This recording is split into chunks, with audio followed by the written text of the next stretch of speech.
Alright,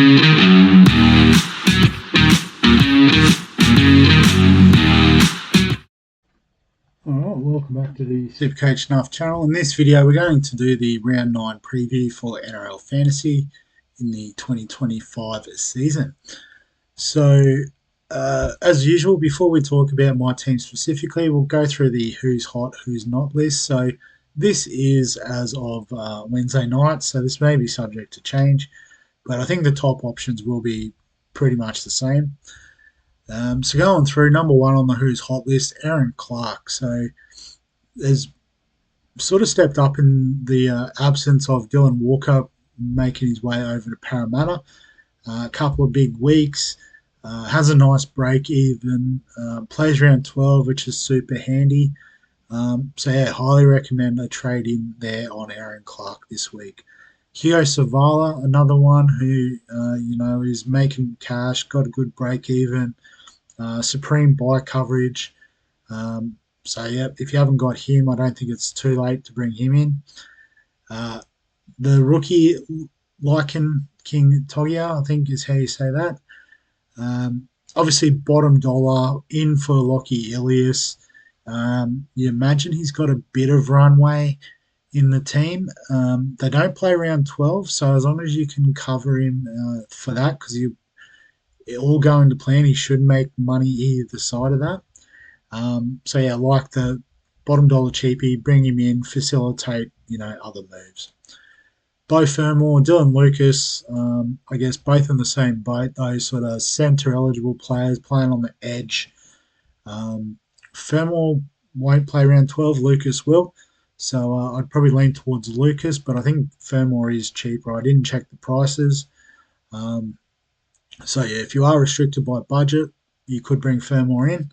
But if you had to pick one, it should be Lucas. Scott Drinkwater, I guess another one if you can cover him for round 12. His buys are really good after that. So I'm probably looking to target him in round 13. Obviously, he'll go up in price, which isn't ideal, but it is what it is. Fletcher Sharp, I don't mind as an option.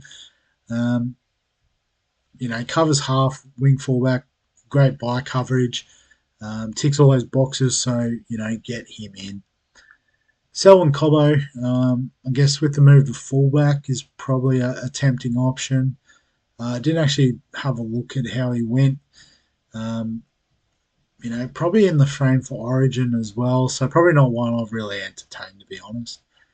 Robert Derby, I guess a lot of people bringing him in because of his nice break even. But he's probably made a lot of the money he's going to make. You'll have this little spike over the next week or two. But then you'll probably look to trade out going into round 12 anyway. So I think there's a bit more long-term potential money making in King Togia. So he'd be my cheapie of the week. I guess Savala if you don't have him.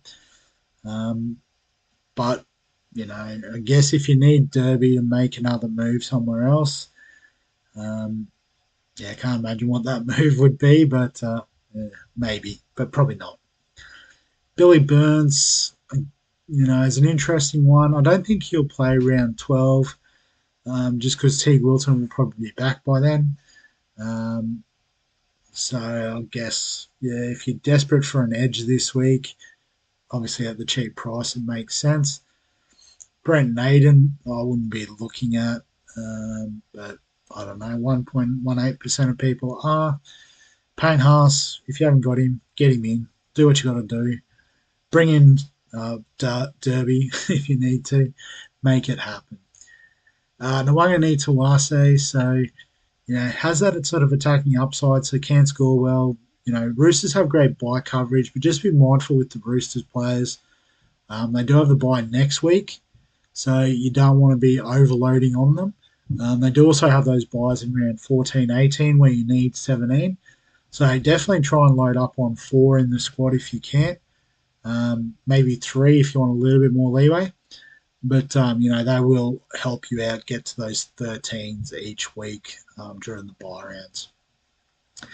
Xavier Willison, I guess if he wasn't in the Broncos team in terms of they have the buy in round 12, I'd be having a serious look. I think he's middle edge.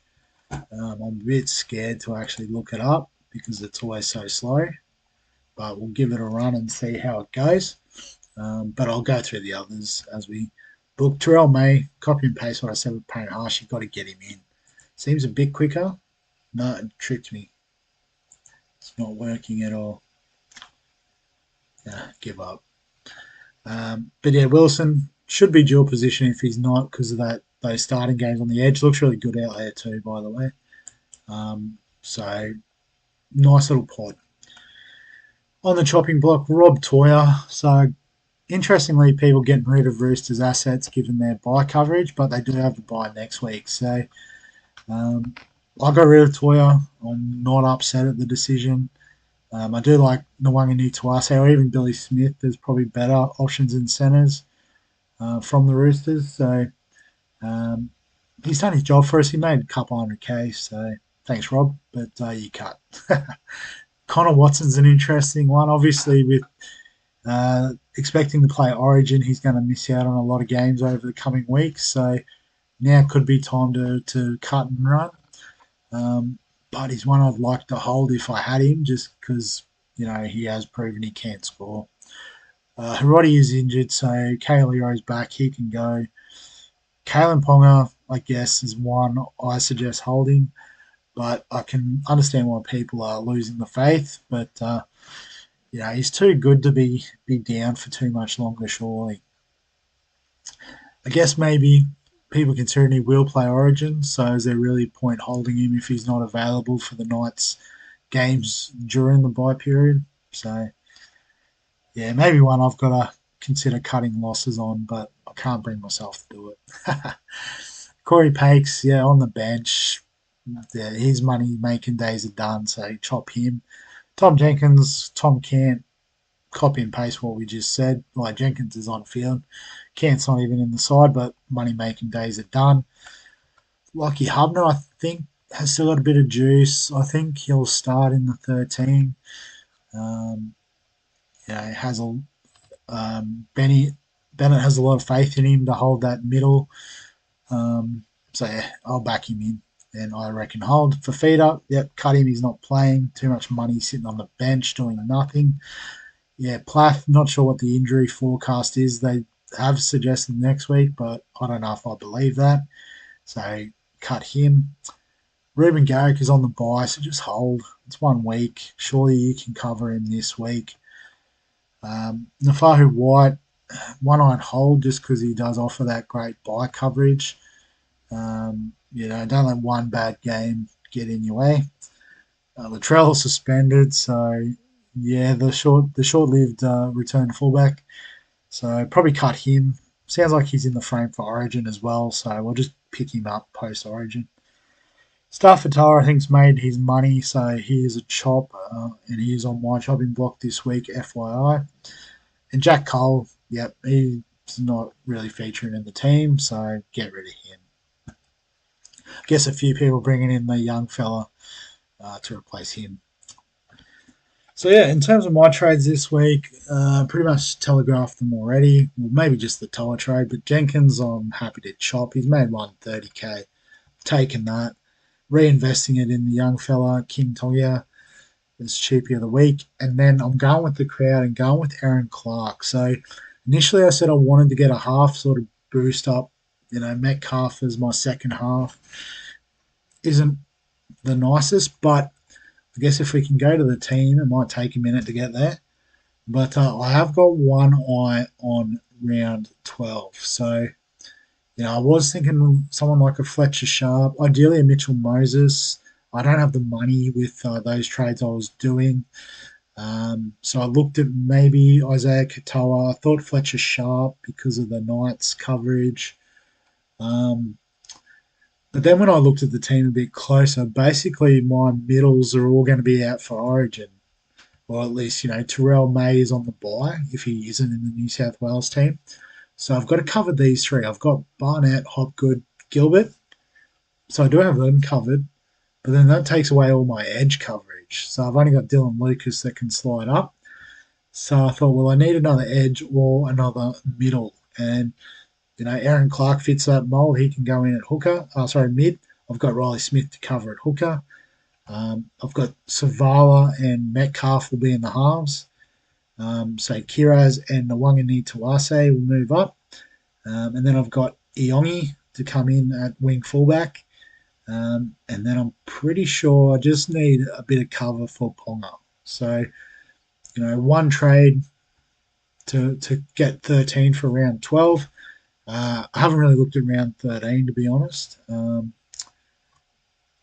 Actually, I feel like I'm missing someone there. No, I don't know. I think, yeah, so we've got 12 based on who we project will be playing Origin. Yeah, so I haven't counted Cleary, Yo, even though they're Penrith are playing. So, yeah, they'll all sit on the bench. Ponga. So, yeah, as I said, it could be Dylan Egan is the one to go. By that stage, could be even Purdue could be ready to go, although after round 12, he'll be really handy because of the Cowboys' run of fixtures. Yeah, so it'll be something like that. Probably Egan to whoever we can afford at that time that's playing, and we'll go from there. But yeah, this is the team for this week. Like I said, I'm not mucking around anymore. Just these two, captain, vice captain. I'm feeling Haas, so he's captain. Trelmay's vice captain. Until the Panthers boys show me that they deserve a crack, it's just going to be them two for the foreseeable future. So let's save that, even though I didn't change a thing because I don't know why it's telling me to save it. And while that's saving, we'll wrap the video up there. So as always, if you've got any questions, comments, thoughts, feel free to add them below this video. Give us a like if you enjoy the NRL Fantasy content. Subscribe for all the fantasy sports content on the channel. And other than that, we'll catch you in the next one.